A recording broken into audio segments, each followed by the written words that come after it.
Assalamu alaikum students.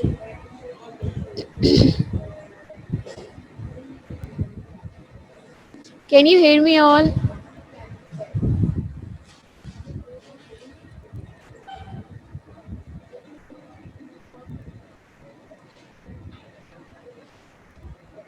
Second year, can you hear me?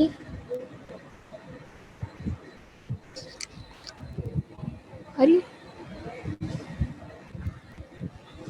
Yes ma'am chat box में देखिए। नहीं chat में अभी आइए.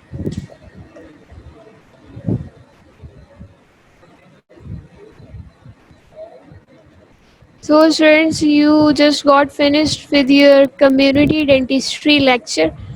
So before we start, there is a 1 to 2 minutes break. अपने mind को community dentistry से डेंटल मटेरियल्स में लेकर आएँ. फिर हम स्टार्ट करते हैं. आप लोगों को स्क्रीन पे एक चीज़ नज़र आ रही है. आई होप बहुत सारे लोगों को पता होगा ये क्या है. This is a complete denture.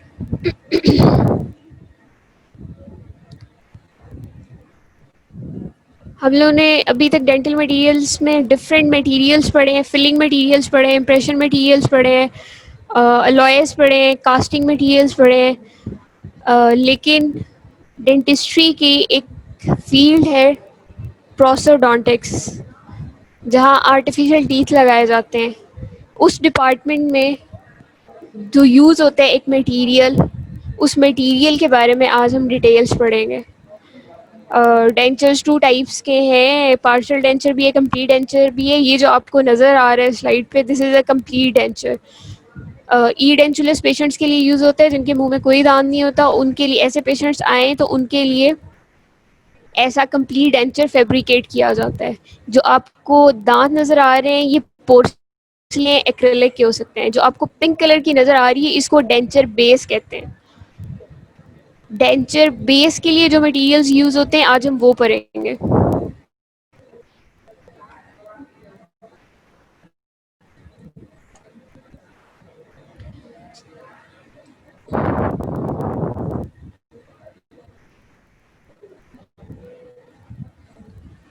Starting with polymers. अब डेंचर बेस पे हम स्टार्ट करके फिर आएंगे. पॉलीमर्स का आप लोगों को कोई कॉन्सेप्ट है? What are polymers? As a name says polymer. Poly means many, mer mean unit. बहुत सारे छोटे छोटे यूनिट से, छोटे छोटे मॉलिक्यूल्स के मिलने से एक बड़ा मैक्रो मॉलिक्यूल जो बनता है उसको कहते हैं पॉलीमर.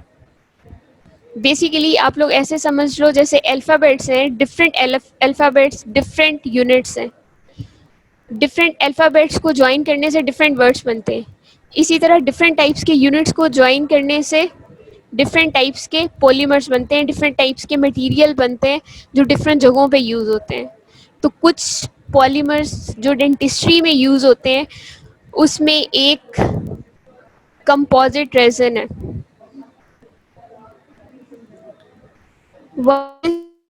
डेंचर लाइनर, जो आपके डेंचर को ओरल कैविटी में स्टे करने के लिए, फॉर एग्जांपल जो आपको स्क्रीन पे नज़र आ रहा है ये अपर डेंचर है. Upper denture is against gravity, it tends to fall of.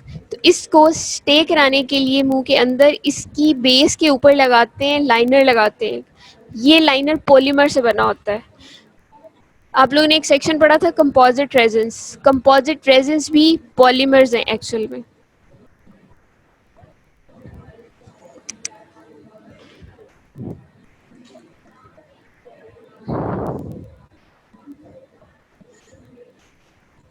There are many other polymers which are used in dentistry. Right side पे आपको जो मैच स्टिक्स नज़र आ रही हैं, दीज आर गटा पर्चा.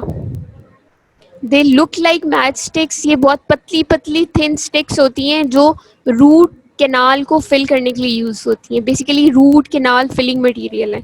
ये भी पॉलीमर से बनी होती है. लेफ्ट साइड पे आपको नज़र आ रहा है this is impression material, elastomeric impression material.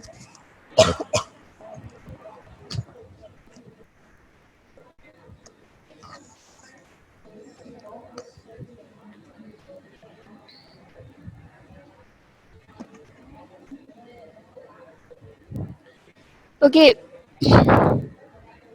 आप लोगों को मैंने बताया है polymer is a large molecule, poly means many, mer mean unit. बहुत सारे छोटे छोटे यूनिट्स के मिलने से जो एक बड़ा मॉलिक्यूल बनता है उसको कहते हैं पॉलीमर। डिफरेंट टाइप्स के पॉलीमर्स डेंटिस्ट्री में यूज होते हैं। रूट केनाल फिलिंग मटेरियल के लिए गटा पर्चा यूज होता है, that is a polymer. Composite resin आप फिलिंग्स के लिए यूज करते हो, that is a polymer.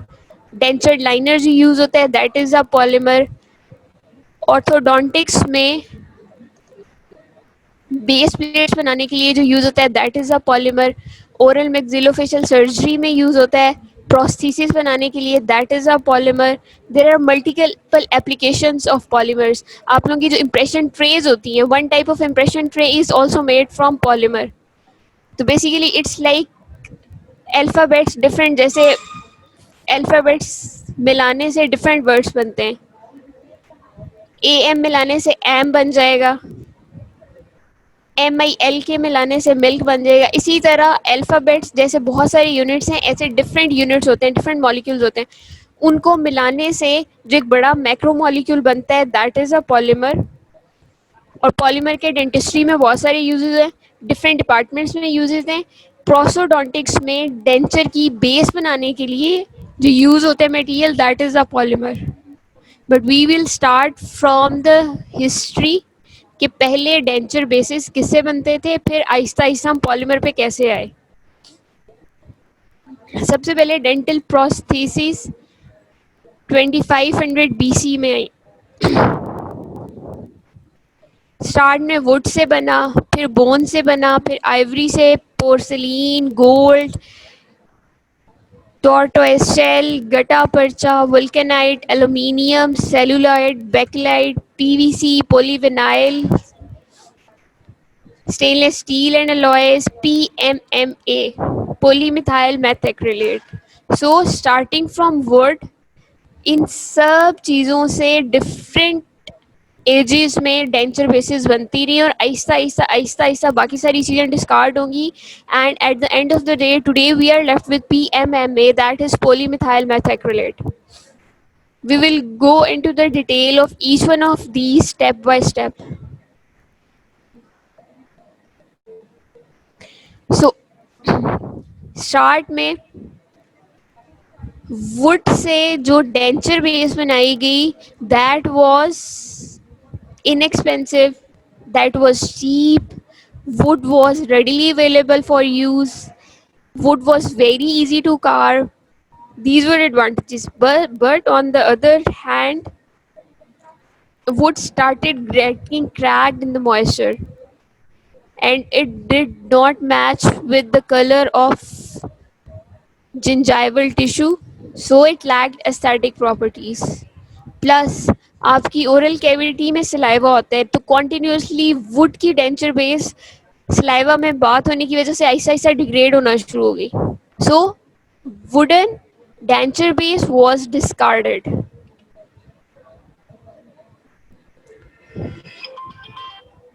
You can see this was the wooden denture base which was used initially, but it did not match with the color of gingiva. So this was discarded. It was easy to carve, but it absorbed moisture. It started getting degraded, so it was discarded.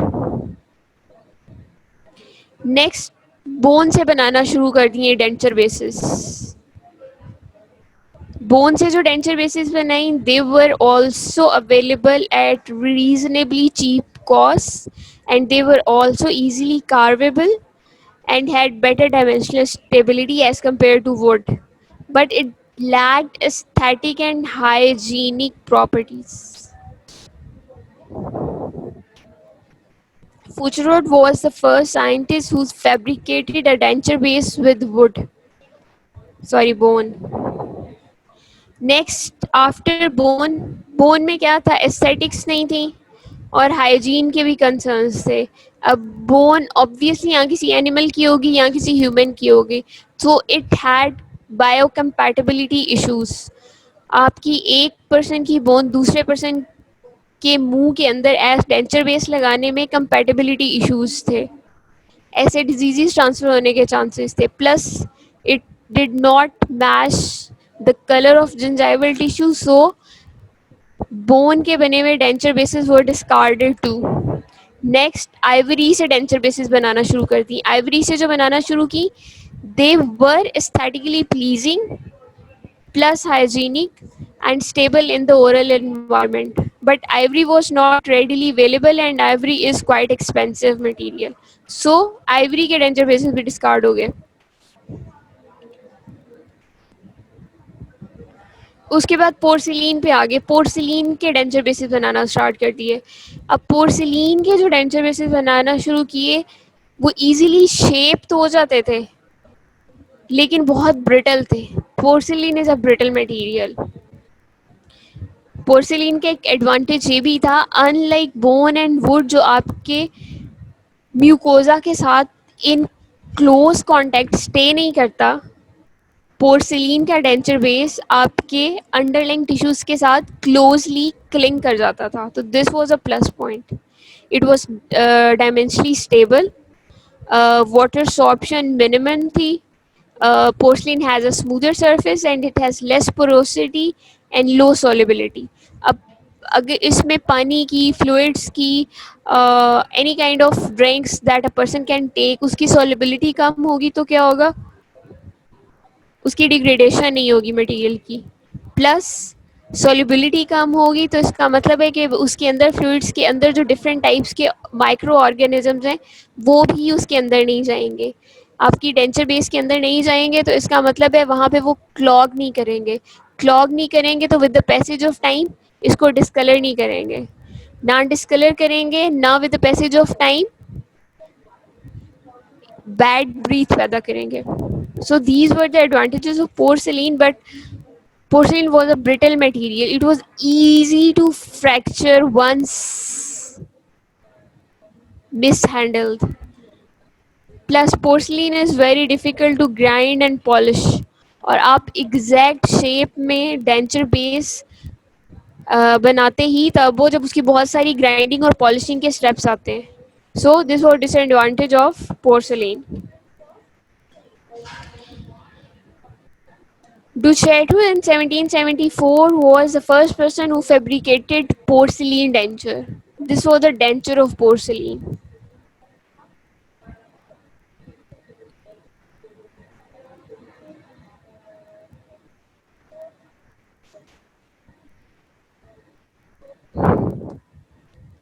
This is also a porcelain assembly.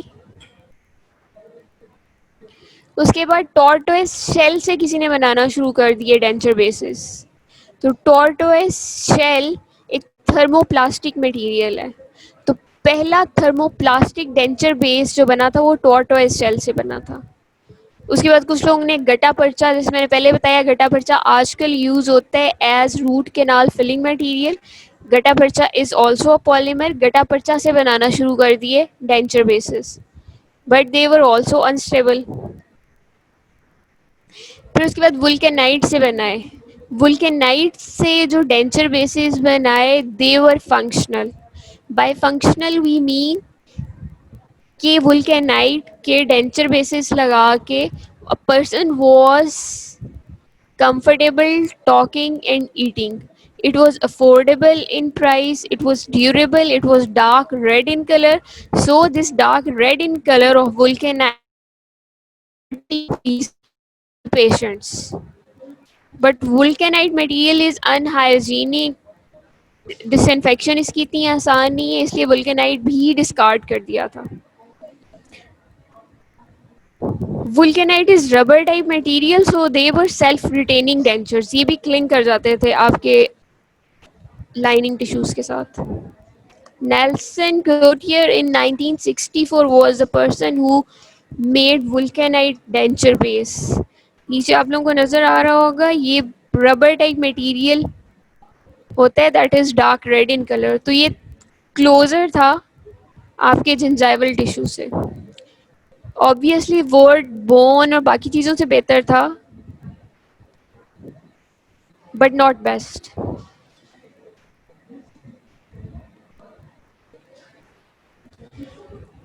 Dr. Bean in 1867, who also invented the casting machine, was the person who made denture base with aluminium.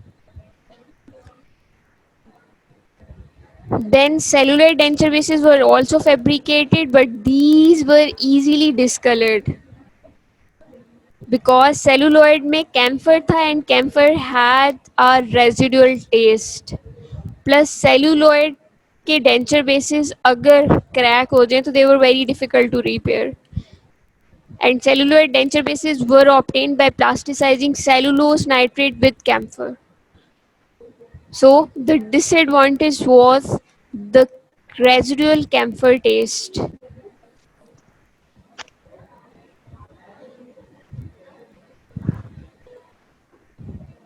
सेलुलोइड को वुल्केनाइड की जगह use किया जाने लगा, but it was also unsuccessful because it started getting stained with the passage of time. पागल ना हो चुके हो। खाली किधर है? With the passage of time ये stain होता था, प्लस बैड ब्रीथ कॉज करता था. अब स्टेनिंग का मतलब ये है कि उसके ऊपर डिफरेंट माइक्रो ऑर्गेनिजम्स की असम्बलीज क्लिंग कर जाती थी, जिनकी वजह से बाद में स्मेल भी पैदा होती थी और स्टेन भी पैदा होते थे, और with the passage of time ये ब्लैक होना शुरू हो जाता था. Plus it was very flammable. So celluloid denture bases were also discarded. फिर बेकेलाइट से डेंचर बेसिस बनाना स्टार्ट होगी, but bakelite was also easily stained. Uh, Bakelite is basically phenol formaldehyde. This is from the name of Dr. Walter Wright, who founded this material phenol formaldehyde, that is bakelite. इसके denture bases got started stained easily. Plus residual phenol taste was also the disadvantage of this type of denture resin base. Bakelite is also a brittle material, that is a disadvantage in case of denture bases क्योंकि ये बहुत easily crack हो सकता है. It is also difficult to repair, plus shelf life is very short. उसके बाद PVC polyvinyl chloride के denture bases बनाना स्टार्ट हो गए. It is pleasing colour material, but it has got so PVC के भी डेंचर बेसिस डिस्कार्ड हो गए.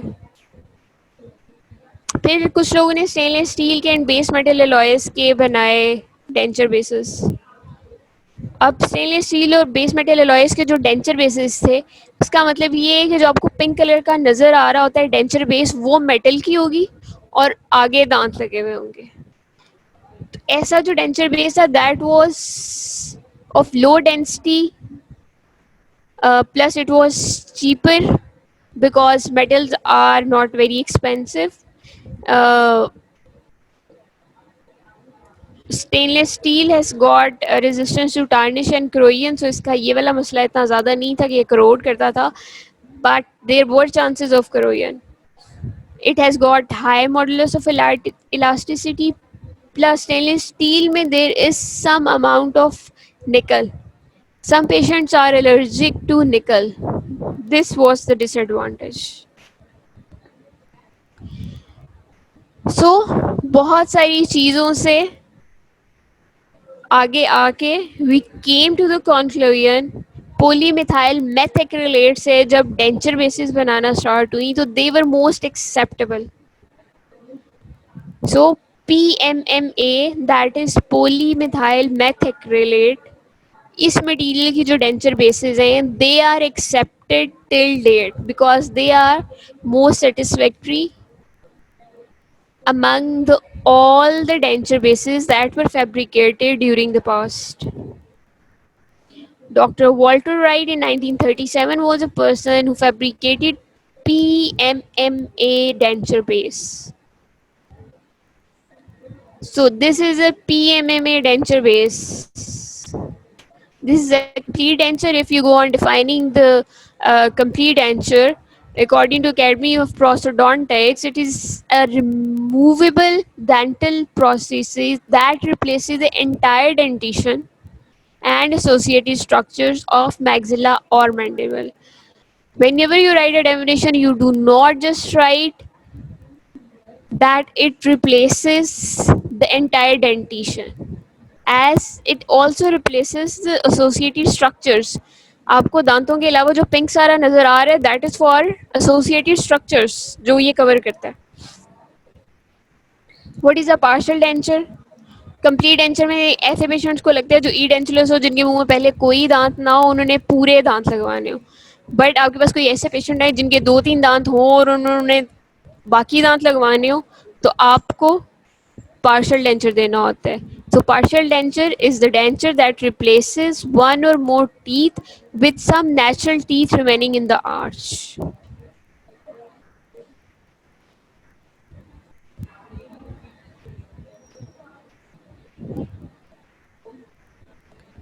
So what is a denture base? Denture base is a part of denture, complete denture or partial denture.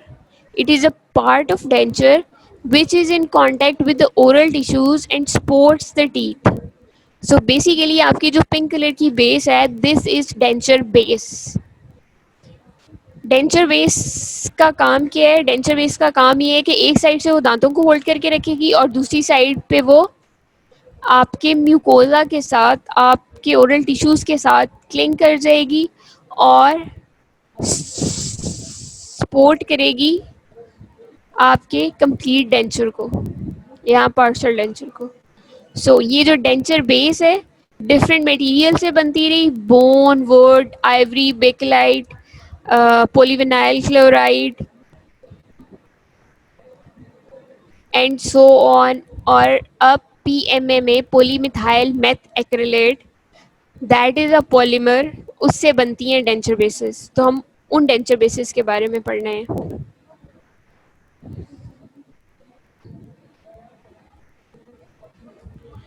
So before going further to the description of denture based materials, here are some steps to make you clear how a denture is fabricated. कुछ clinical steps होते हैं, कुछ laboratory steps होते हैं. सबसे पहले आपके पास patient आया, उसके मुंह में कोई दांत नहीं था, पेशेंट वांटेड कि उसको दांत लगवाने हैं. तो आप क्या करोगे? सबसे पहले इम्प्रेशन ट्रेज लोगे. इम्प्रेशन ट्रेज में इम्प्रेशन मटेरियल लगा के उसका इम्प्रेशन लोगे.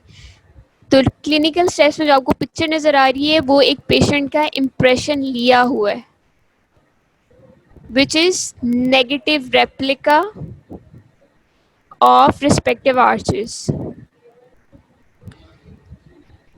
उसके बाद आप क्या करोगे? इस इम्प्रेशन को लेबोरेटरी में भेज दोगे. लेबोरेटरी में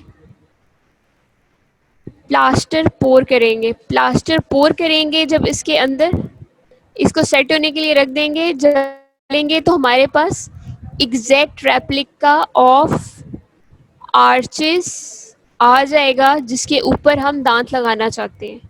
तो राइट साइड पे लेबोरेटरी स्टेप्स में जो आपको नज़र आ रहे हैं वो प्लास्टर पोर करने के बाद जब आपने निकाला, उसकी बेस बना ली, तो आपके पास अपर और लोअर आर्च का एग्जैक्ट रेप्लिका आ गया, एक मॉडल आ गया जिसके ऊपर हमने दांत लगाने. उसके बाद हम क्या करते हैं? In case of complete dentures हम एक्रिलिक की प्लेट बनाते हैं. दोबारा से उसके ऊपर एक सेल्फ क्योर की प्लेट बनाते हैं. Self cure is a resin, it is a polymer, जो आगे जाके आप डिटेल में पढ़ोगे. फिलहाल सिर्फ आपको मैं स्टेप्स बता रही हूँ कि इन स्टेप्स से आपका कंप्लीट डेंचर बनता है. तो उन स्टेप्स में जब आपने मॉडल बना लिया, तो मॉडल के बाद हमने उसके ऊपर सेल्फ क्योर की प्लेट बनाई, सेल्फ क्योर की ट्रे बनाई. इसको कहते हैं कस्टम ट्रे, क्योंकि आप कि ऐसे पेशेंट्स, जिन पेशेंट्स के मुंह में कोई दांत नहीं होता, ई डेंचुलस होते हैं, उनकी हमें बहुत फाइन डिटेल्स चाहिए होती हैं जो एक इंप्रेशन से नहीं आती. तो उनके हमें 2 इंप्रेशन लेने होते हैं. पहला जो हमने इंप्रेशन लिया लेफ्ट साइड पे जो नज़र आ रहा है, दैट वाज प्राइमरी इंप्रेशन. उससे फिर हमने मॉडल बना लिया. फिर मॉडल के ऊपर हमने सेल्फ क्योर की ट्रे बनाई दोबारा से। इस ट्रे को हम दोबारा यूज़ करेंगे इम्प्रेशन लेने के लिए ताकि मज़ीद डिटेल्स आ जाएँ। इस ट्रे को हम कस्टम ट्रे भी कहते हैं, इसको स्पेशल ट्रे भी कहते हैं। कस्टम ट्रे, स्पेशल ट्रे इसलिए क्योंकि स्पेसिफिकली पेशेंट के लिए बनाई जाती है, जिस पेशेंट का हमने कंप्लीट डेंचर बनाना है। This is specified for that patient only. It is customized for that patient only.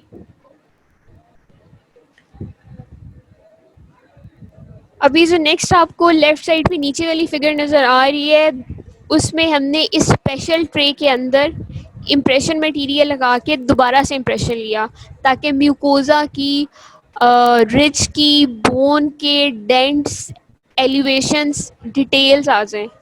सो पहले हमने प्राइमरी इम्प्रेशन लिया नॉर्मल ट्रे में, इडेंचुलस ट्रे में मॉडल बनाया, उसके ऊपर हमने सेल्फ क्योर की स्पेशल ट्रे बनाई, कस्टम ट्रे बनाई। उस कस्टम ट्रे में हमने दोबारा से इम्प्रेशन मटेरियल लगा के दोबारा से इम्प्रेशन लिया। So this was secondary impression. Primary impression हो गया, सेकेंडरी इम्प्रेशन हो गया। उसके बाद हम इसको भी पोर करेंगे।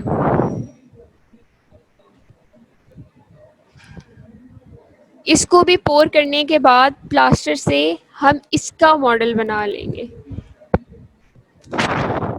फिर इसके ऊपर हम वैक्स पैटर्न बनाएंगे। जो आपको रेड कलर की थिन शीट्स नज़र आती हैं मॉडलिंग वैक्स, उससे हम वैक्स पैटर्न बनाएंगे। राइट साइड में नीचे जो आपको नज़र आ रहा है that is wax pattern.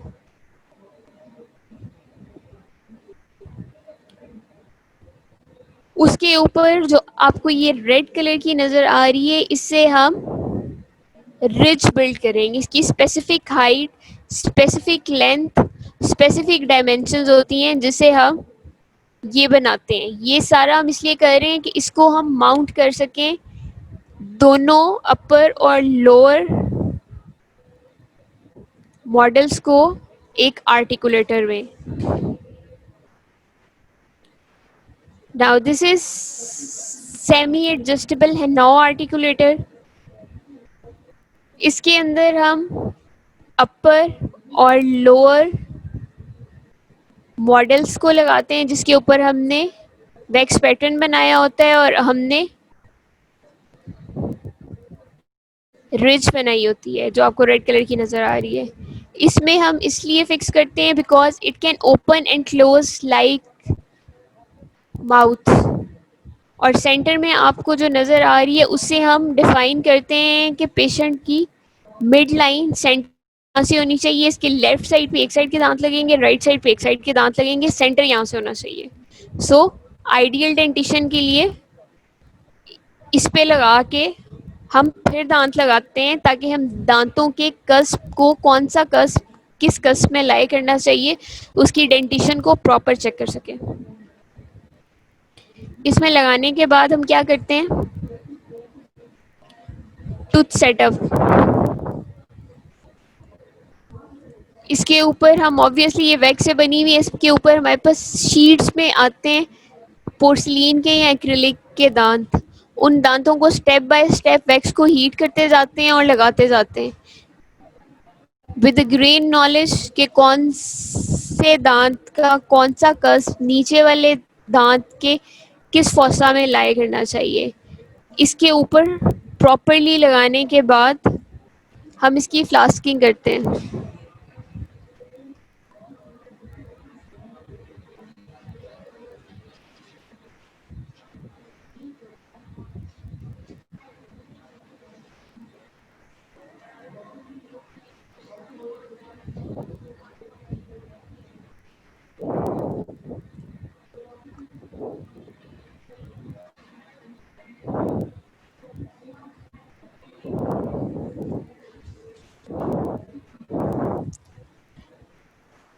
फ्लास्किंग is a method जिसमें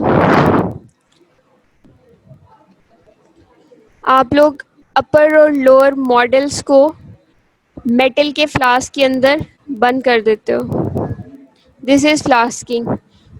उन मॉडल्स को जब हमने टूथ सेटअप कर ली है उसके ऊपर, तो उसको इस तरह से एक फ्लास्क होता है जिसके अंदर आप प्लेस करते हो, और साइडों पे आपको जो येलो नज़र आ रहा है दैट इज़ डेंटल प्लास्टर और डेंटल स्टोन, उसके अंदर एम्बेड कर देते हो। उसको इतना ज़्यादा एम्बेड कर देते हो कि वो अंदर बिल्कुल छुप जाता है, और इसके ऊपर इसका एक कवरिंग पोर्शन भी होता है, आप वो लगा देते हो, फिर आप उसको बंद कर देते हो। This is the flask basically. इस तरह से आप बंद करते हो, और बंद करने का मकसद ये होता है कि मटेरियल को हार्ड होने के लिए टाइम मिल जाए। जब वो हार्ड हो जाए तो हम इसको एज टू एज उठा के बॉइलिंग वाटर में रख देते हैं। बॉइलिंग वाटर में ये होता है जिस तरह से कास्टिंग प्रोसीजर में आप लोग ने पढ़ा था, वैक्स बर्न आउट। आपने कोई भी चीज़ फैब्रिकेट करनी है, कोई हार्ड मटेरियल से फैब्रिकेट करनी है, तो आप उसका मोल्ड बनाते हो, फिर उस मोल्ड के अंदर अपना मटेरियल, जिस मटेरियल से आपने वो चीज़ बनानी है, उसको फ्लो कराते हो। तो इसके अंदर से ये डिफरेंट आउटलेट्स बने हुए हैं, इसके अंदर से सारी वैक्स निकल आएगी, जो आपकी बेस बनी हुई है वो निकल आएगी, आपकी जो रिजेस बनाई थी वैक्स की वो निकल आएंगी, सारी वैक्स बर्न आउट हो जाएगी बॉइलिंग वाटर में। जब सारी वैक्स निकल आएगी तो आपके जो प्लास्टर है, जिप्सम है, इसके अंदर उस शेप में, डेंचर बेस की शेप में एक मोल्ड बन जाएगा। फिर इस मोल्ड के अंदर हम पीएमएमए, दैट इज पॉलीमिथाइल मेथाक्रिलेट या एक्रिलिक रेजिन, उसको फ्लो कराएंगे। उसको फ्लो कराने के बाद दोबारा से हम हार्ड होने के लिए रखेंगे, और इस तरह से हमारी डेंचर बेस बनेगी।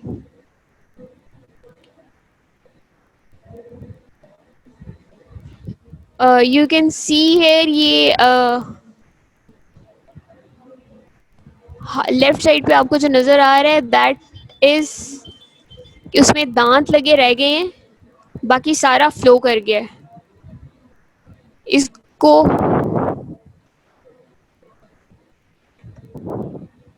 फिर हम एक सेपरेटिंग मीडिया लगाते हैं। सेपरेटिंग मीडिया लगाने के बाद, सेपरेटिंग मीडिया का मकसद सिर्फ ये होता है कि दोनों, जब हम दोनों फ्लास्क को आपस में अलग करें जोड़ने के बाद, तो वो इजीली अलग हो जाए।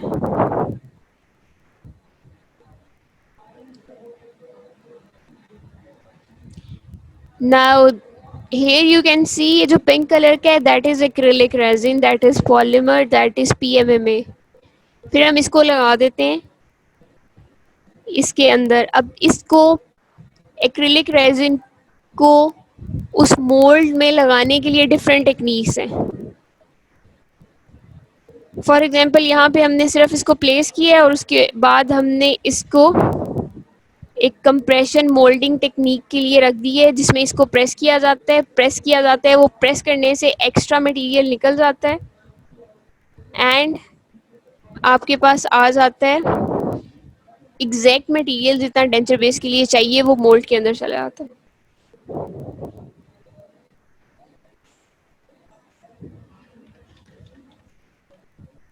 Any question so for? यहाँ तक ये सिर्फ आपको बताया है कि डेंचर बेसिस के लिए हिस्ट्री में कौन से मटेरियल्स यूज होते थे, आहिस्ता आहिस्ता कौन से मटेरियल्स अब यूज होने लगे हैं, and the best material till date is which one.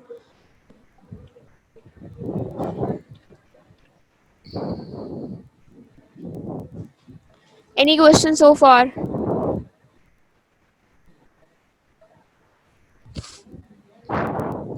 Hello second year, any question?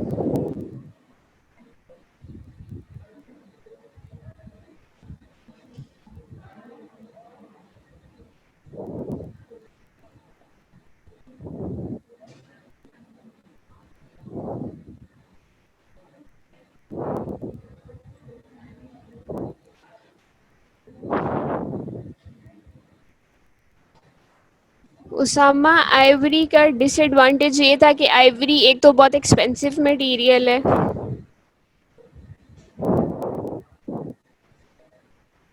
Besides staining, stain हो जाता था with the passage of time.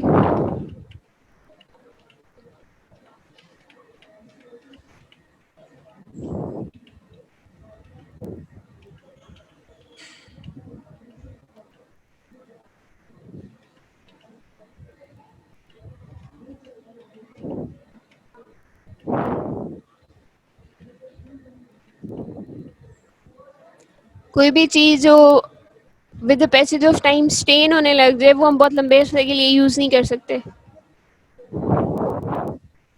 Plus it is not readily available.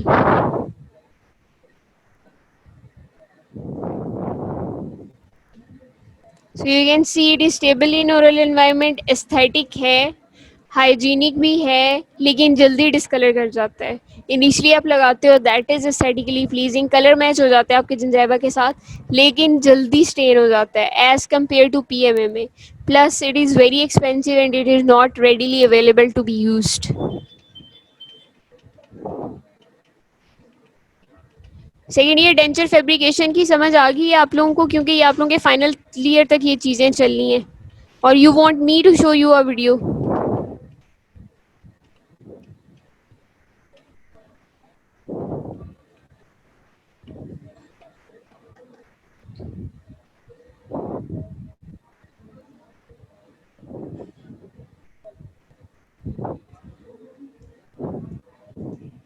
Okay, coming to the ideal requirements of denture base. अब आपकी denture base में क्या क्या ideal requirement होनी चाहिए. आप अगर खुद सोचो इसमें क्या होना चाहिए, एक तो ये लाइट वेट होना चाहिए, इतना हैवी नहीं होना चाहिए कि मुंह में लगा हुआ पता चले कि कुछ एडिशनल चीज़ लगी हुई है. बहुत लाइट वेट होना चाहिए. इसका क्या मतलब है, इसकी लो डेंसिटी होनी चाहिए. डायमेंशनली स्टेबल होना चाहिए. इसका ये मतलब है कि हीट करने से ऐसा ना हो कि ये हीट हो जाए, कुछ ठंडा पिए ऐसा ना हो कि ये बहुत ठंडा हो जाए, कुछ गर्म पिए ऐसा ना हो कि बहुत गर्म हो जाए. सो डायमेंशनली स्टेबल होना चाहिए. Plus it should B naturally acceptable. इसका कलर पिंक, पिंक के शेड आपके जिंजाइवा के कलर के आसपास होना चाहिए कि ये नेचुरल लगे, आपके मुंह में लगा हुआ नेचुरल लगे. पिंक कलर कोई अलग से दूसरा कलर ना लगे कि कोई आर्टिफिशियल चीज़ लगे. Plus, it should have good thermal conductivity and high glass transition temperature. इतना easily हीट करके it should not be able to change its phase. इसकी फेज चेंज नहीं हो जानी चाहिए. ऐसा ना, for example thermoplastic denture base के बारे में मैंने बताया था. थर्मोप्लास्टिक डेंचर बेस से क्या होगा कि वो बहुत कुछ गर्म अगर पेशेंट खा लेगा तो उसका फेस चेंज होने का चांस है. So it should have high glass transition temperature. की स्ट्रेंथ अच्छी होनी चाहिए, हार्डनेस अच्छी होनी चाहिए, टफनेस अच्छी होनी चाहिए, गिरने से ये टूट ना जाए. It should B abrasion resistant. Patient ने हर खाने के लिए यूज़ करना है, so it should not abrade too easily. It should be biocompatible with the oral environment, with the human body. That is, it should be non-toxic and non-irritant to the patient. It should be radio pack. Radio pack का ये मतलब है, कोई भी चीज़ radio pack है उसका मतलब है कि वो एक्सरे में वाइट कलर की नज़र आएगी. रेडियो लूसेंट, जैसे आप एक्सरे देखते हो, एक्सरे में आपकी बोन्स वाइट नज़र आती हैं, आपके मसल्स ब्लैक नज़र आते हैं. तो मसल्स रेडियो लूसेंट है, आपकी बोन रेडियो पैक है. इस तरह इसका मटेरियल डेंचर बेस का ऐसा होना चाहिए कि रेडियो पैक हो. इन केस कोई फ्रेगमेंट टूट के डेंचर बेस का पेशेंट के अंदर चला जाए तो it should be easily detectable on a radiograph. Manipulation and repair of denture base should be easier. ऐसा मटेरियल होना चाहिए डेंचर बेस का कि उसकी मैनिपुलेशन बहुत ईजी हो, क्योंकि इसमें बहुत सारे स्टेप्स इन्वॉल्व हैं. प्लस इसकी रिपेयर ईजी हो. इन केस अगर टूट भी जाता है, कोई क्रैक आ भी जाता है, तो बहुत इजीली डॉक्टर उसको रिपेयर करके दे दे. Plus most important, it should be easy to clean it. Easily cleanable होगा तो ये लॉन्गर ड्यूरेशन तक चलेगा. Otherwise with the passage of time normal stains के साथ साथ इसमें स्मेल के इश्यूज और ये सारी चीज़ें चलती रहेंगी.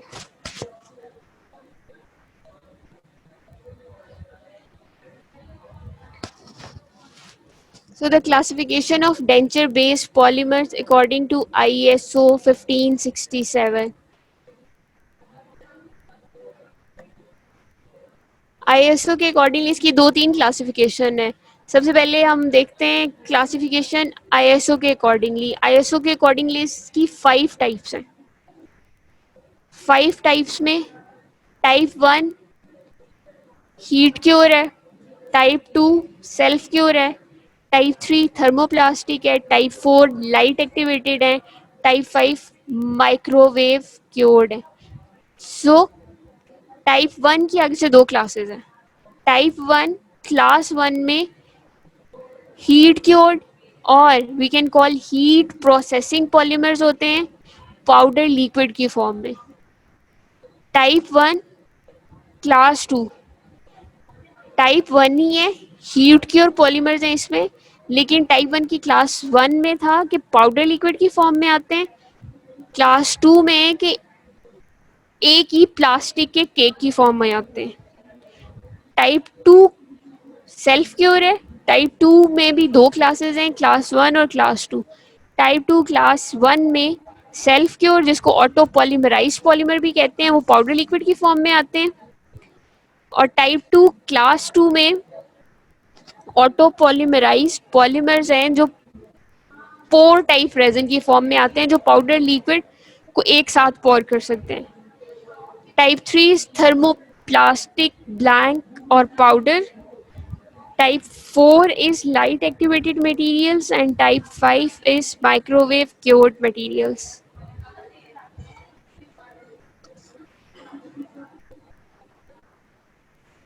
Here is another classification, that is metallic denture base and polymeric denture base. आप लोगों को स्टार्ट में दिखाए थे कि डेंचर बेसेस 2 तरह की हो सकती हैं। कुछ डेंचर बेसेस जो आपको पिंक वाली नज़र आ रही होती हैं, that is polymeric denture bases. वो पॉलीमर से बनी होती हैं, एक्रिलिक से बनी होती हैं, पॉलीमिथाइल मेथएक्रिलेट से बनी होती हैं, जो कि आगे से सेल्फ क्योर भी हो सकता है और हीट क्योर भी हो सकता है। एक डेंचर बेस की टाइप है मेटेलिक डेंचर बेसेस, जो गोल्ड लॉय से भी बनी हो सकती हैं, कोबाल्ट क्रोमियम लॉय से भी बनी हो सकती हैं। ऐसी जो डेंचर बेसेस होती हैं, they are metallic denture bases. As you can see, this is a metallic denture base, and this second one is polymeric denture base. So ISO classification है जिसमें 5 types हैं। उसके बाद on the base of nature of denture plate, it is metallic denture base and polymeric denture base. Next is the classification, that is according to method of activation. अब जिस तरह से polymeric material activate होता है, initiate करता है action, chemical formula show करता है, उसकी डिफरेंट टाइप्स हैं। उसकी बेस पे भी क्लासिफाई किया गया है एक्रिलिक बेसिस को, पॉलीमेरिक डेंचर बेसिस को। It can be thermal, catalyst, microwave and visible light activated.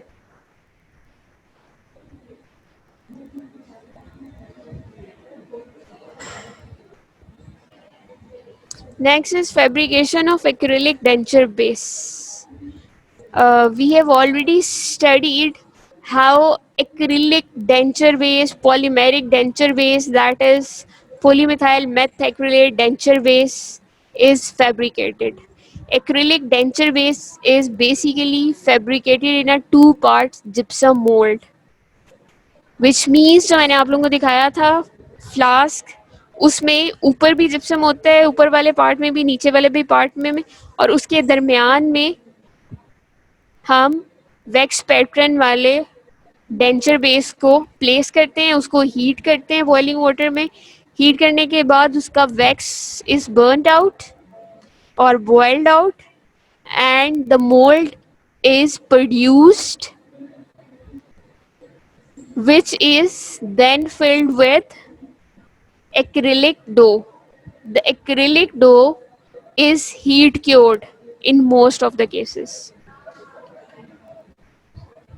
During curing, the acrylic resin denture base becomes attached to the artificial teeth. The formation of denture base by this technique is known as compression molding technique. Acrylic denture bases may also be produced by injection molding or pourable resin technique. So I told you earlier, there are different techniques. With the help of these techniques, we fabricate denture bases. One is compression molding technique. Compression molding technique में ये होता है कि एक compression moulding equipment के अंदर flask को place कर देते हैं और ऊपर से उसको प्रेस करते हैं. प्रेस करने से दो एक्स्ट्रा एक्रिलिक निकल जाता है और आपके पास एक प्लेट मोल्ड के अंदर सेट हो जाती है. One is injection moulding technique. Basically ये डिफरेंट टेक्निक्स हैं कि हमने एक्रिलिक को, पॉलीमर को मोल्ड के अंदर कैसे फिट करना है. As I told you many times कि पहले हम फ्लास्क के अंदर मोल्ड क्रिएट करेंगे, वैक्स पैटर्न को बॉइलिंग वाटर में डाल के बर्न आउट करेंगे. जब वैक्स पैटर्न निकल जाएगा तो एक जो मोल्ड बन जाएगा, उस मोल्ड के अंदर हमने एक्रिलिक को फिट कैसे करना है उसकी डिफरेंट टेक्निक्स हैं. Compression moulding technique that is press, flask को ऊपर से प्रेस करने से एक्रिलिक को सेट कर दें. Second is injection moulding technique, एक इंजेक्शन से सेट कर दें. Third is pourable resin technique. इसमें भी there is a way, there is a small equipment जिससे आप रेजिन को पोर कर देते हो. Now compression molding technique, I already explained you all this कि किस तरह से फ्लास्क के अंदर प्लेस करते हैं और फिर प्लास्टर डाल देते हैं और प्लास्टर के अंदर बिल्कुल एम्बेड हो जाता है आपका वैक्स पैटर्न वाला डेंचर बेस. और उसके बाद हम इसको बॉइलिंग वाटर में डाल देते हैं और आपके जो आउटलेट्स बने हुए हैं इससे वैक्स बर्न आउट हो जाती है और आपके जिप्सम के अंदर एक मोल्ड बन जाता है जिसके अंदर हमने एक्रेलिक को प्लेस करना होता है. तो बेसिकली स्टार्ट में हम ये करते हैं कि इसको दोनों फ्लास्क के दरमियान में एक सेपरेटिंग मीडिया लगा देते हैं. सेपरेटिंग मीडिया लगाने का फ़ायदा ये होता है कि जब हम दोनों फ्लास्क को अलग करते हैं तो वो एक दूसरे के साथ जुड़ते नहीं है, बहुत स्मूथली अलग हो जाते हैं. So coming to the selection and application of separating media, it prevents direct contact between denture based resin and the mold. Separating media basically separates the denture base that we are going to make and the mold that is created by the wax burnout.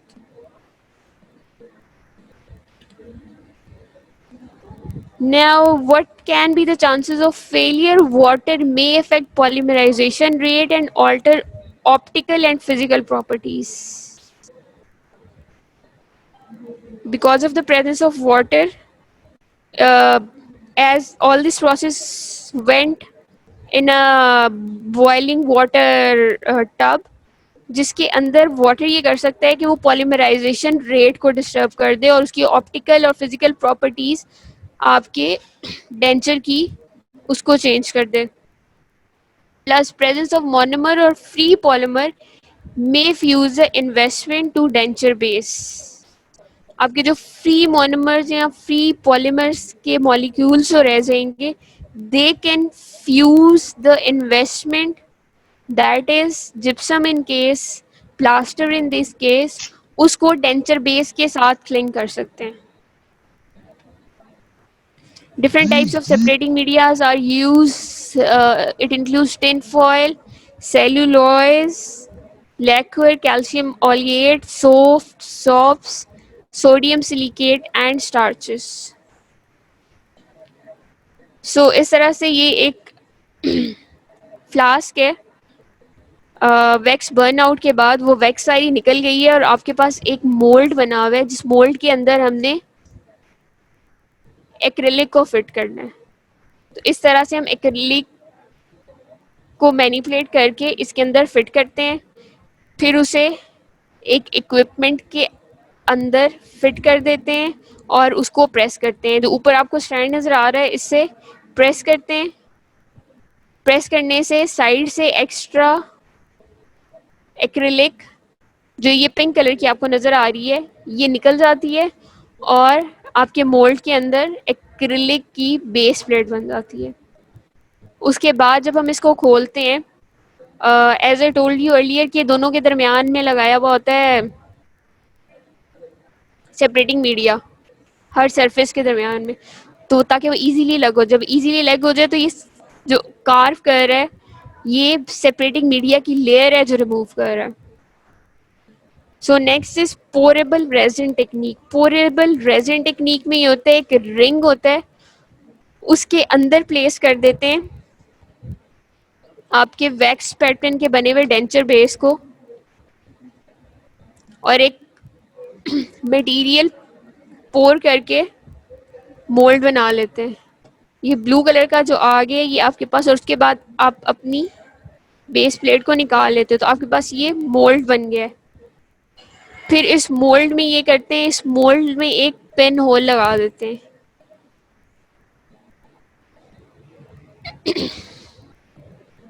This is the other type.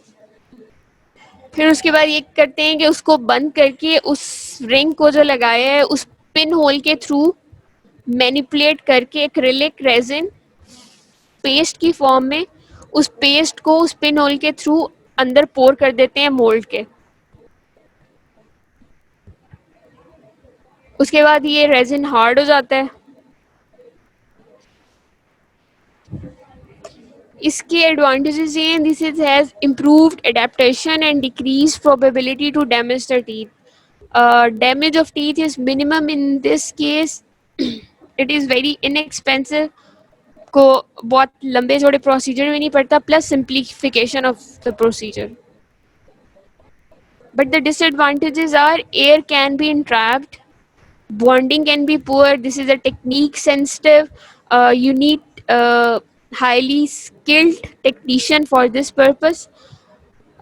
Plus, teeth are not lost, but noticeable shift of teeth in this technique has been observed. Third is injection moulding technique. ये सारी हम techniques पढ़ रहे हैं acrylic को mould के अंदर fit करने के लिए. First was compression moulding technique, जिसमें हम फ्लास्क को कंप्रेस करके एक्स्ट्रा एक्रिलिक को निकाल देते हैं और एक प्लेट बन जाती है, सेट हो जाती है. Second was pouring resin technique, जिसमें वो मोल्ड बना के उसके अंदर पिन होल से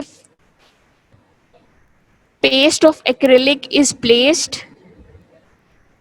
next is injection moulding technique. Injection moulding में ये करते हैं कि फ्लास्क के अंदर, आपको ये नज़र आ रहा होगा लाइट गोल्डन से कलर का फ्लास्क है, उसके अंदर एम्बेड किया हुआ है वैक्स पैटर्न वाला डेंचर बेस. उसके अंदर एक साइड से लूप बनाया हुआ है, इस लूप के थ्रू फ्लो कराएंगे एक्रिलिक को. इस तरह से this is a different type of flask. उसका ऊपर वाला अपर पोर्शन से क्लोज कर देते हैं. क्लोज करने के बाद आपके पास साइड पे एक लूप सा बना हुआ है. With the help of this loop acrylic is placed in the mold and this is carried out in a water bath, so to allow the easy flow of acrylic base into the mold. Any questions so far?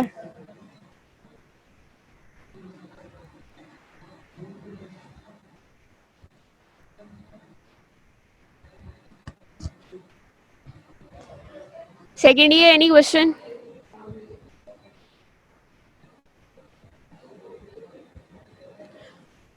I will share a video regarding all this, जिसमें आपको बहुत detail में समझ आ जाएगा how a denture base is fabricated, because I hope कि आप लोगों को कुछ तो समझ आ गया होगा. बाकी आप लोगों को I will share a video with सीरतुल अरूज और उमैद, और both they can share in the WhatsApp group. तो आप लोग काइंडली वो देख लीजिएगा, आप लोगों को बेहतर समझ आ जाएगा before the next lecture. Okay, so the time is about to end.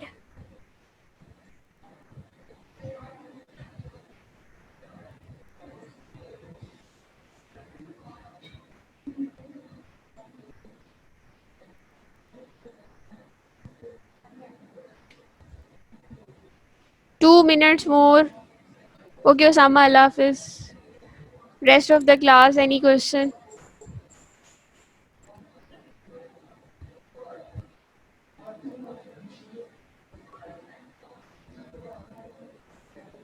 Why are girls so quiet today?